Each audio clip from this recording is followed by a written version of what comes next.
What is up, homies? Welcome back to another trailer reaction from Heroes Reforged. Today we're reacting to the trailer for Lightyear. Probably one of my most anticipated movies of the year, and a movie that confused people in the beginning when it was first announced, because they thought they were doing some sort of like a Toy Story prequel movie. This ain't that. This is actually about Buzz Lightyear, the character that the toy is based on, voiced by Chris Evans. Comes out June 17th, and I cannot wait. I should just make this my birthday party this year. Ooh, just to go to the movies and watch Lightyear? That's right! I'm extremely excited about this movie. The cast is stacked. The score is by Michael Giacchino, which already online I saw that somebody was like, that you guys are not ready for this score, that it's going to achieve these inspirational levels. This is coming from the man who did the Star Trek Kelvin trilogy. This is going to be an amazing, amazing score. But let me clear it up right now in case people are still confused about the movie, because I have a theory about the film that I'm hoping is true and that it's going to make everything fall into place. This movie, Lightyear, is a movie written by grown-up Andy when he becomes a writer and he moves to Hollywood. And he writes the movie based on his childhood toy favorite, Buzz Lightyear of Star Command. Modern day Hollywood's like, okay, we're going to make a movie based on a popular nostalgic toy. And here comes Andy, who's like, I have the perfect pitch, because when I played with this toy as a kid, I infused so much creativity and passion into it. And I love this character, and he helped me as a child get over the loss of my father. That's right. We know that's true. We never saw Andy's dad. Andy's dad probably handed him the Woody doll as a hand-me-down, which is why he's connected to the doll from the 1950s Woody's Roundup show. Anyway. All right, you guys ready? Yeah, yes. let me know. All right, here we go. A year of work for a 4-minute flight. Isn't that something? We're all ready if you are, sir. Well, let's go find out if this... We got a breach in the perimeter. Thank you. That's not Earth. That's not Earth. Buzz Lightyear mission log. After a full year of being marooned on this planet. Oh, what? Our first test flight is a go. Let's get everyone home. Good luck, Captain. We're all counting on you. Oh, Roger that. poor guy. Oh, damn. Space, baby. Let's go to infinity and beyond, baby. Oh, wow.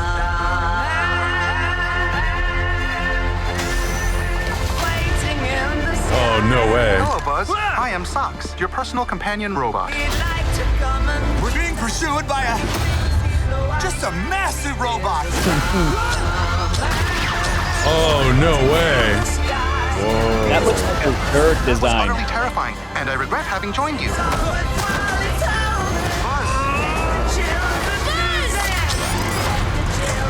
No way. Zurg looks crazy.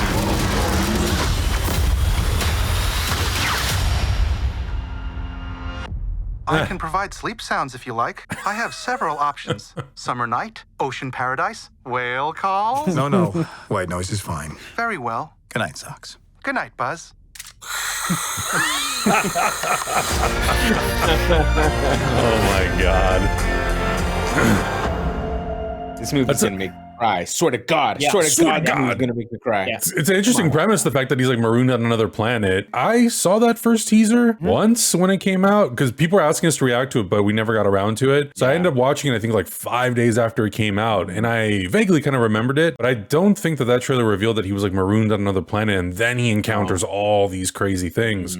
I think feels- that's a really fun premise. Yeah, it feels quasi-futuristic because you're like, oh, Yeah. okay, is this supposed to be like how humans get to space? But Yeah. because of them being marooned on another planet, it does feel like, okay, maybe Star Command is already an established thing. And how does Buzz become the greatest pilot or hero or adventurer in Star Command history? I think as a fan of the Toy Story franchise and all the different things that came from that franchise, I even really like the animated show Buzz Lightyear of Star Command. I thought that was a really well cartoon show, and it like fished out the Star Command thing and added all these characters, and Patrick Warburton did the voice of Buzz in that show. show, and it was different than Tim Allen's for sure, but it was really, really fun and really great. And that show was made by a bunch of different people. Tad Stones worked on it, who did like Darkwing Duck, like a bunch of really talented cartoon people. And as a fan of that show, I've seen people online say like, is this movie going to reference that at all? You know, there was a robot sidekick on that show, and there was all these different characters that were already established in Star Command. Are they going to be referenced, mentioned? Will they be characters in the film, or is this going to be a brand new, you know, straight up reboot? Because that show also was supposed to be the cartoon show that Andy or the toys watched, you know, in 1999. Right. After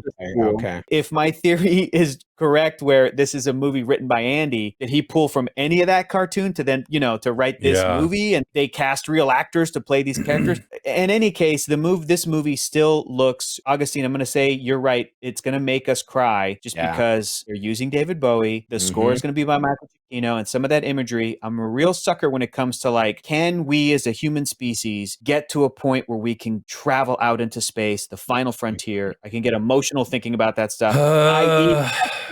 I love it. And on top of that, you've got America's ass voicing Buzz Lightyear, which is great. I mean, Come on. what else do you need? I know Chris Evans is like a very well-established, you know, he's like super famous and wealthy and all that stuff, because we all know how much of a massive Disney fan he is. That's what makes me so excited to have him voice Buzz Lightyear. He's just one of those kids that like grew up going to Disneyland and loves Disneyland, and now he's getting to voice. Like, I would be the same way if I got to voice a character. I've heard stories where people were at Disneyland like on the same day that a D23 thing convention was happening, and they always go over there, and that they would like ride the Matterhorn, and it's like, oh shit, Chris Evans is on the Matterhorn, like next to me, like because Evans would just gather his friends and go to Disneyland right next door, right after doing a big Marvel, like, hey, Captain America 3 or whatever. Like, he would just want to go to Disneyland. Of course, it's literally across the street. How could you not? Why would you not? Why would you not? No matter how famous you are. You guys remember back in the 90s when people were doing championships? What are you going to do next?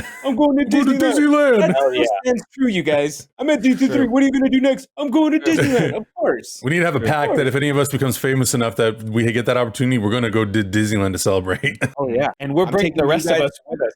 And I'm going to take you guys on a tour of the downstairs, the whole underground city. Oh We're going to get the whole behind the scenes access. You guys. As long as we get those cold brew coffees with those Cocoa Puffs on top at Galaxy's Edge, I'm all in, baby. Can you imagine being at that status level where you're like, I think, I'm a member of Club 33. Club 33? Yeah, I can go there. Oh, yeah. Right this way. Here's your table. Come on, Evans. Bring me. Let's go. Let us go. Guys, let us know in the comments below what you thought about this trailer for Lightyear. What are you looking forward to see? And do you think that Hector's theory is right? Let us know. Subscribe if you haven't already. And we'll see you guys in the next reaction. Bye. Next reaction and beyond. Bye.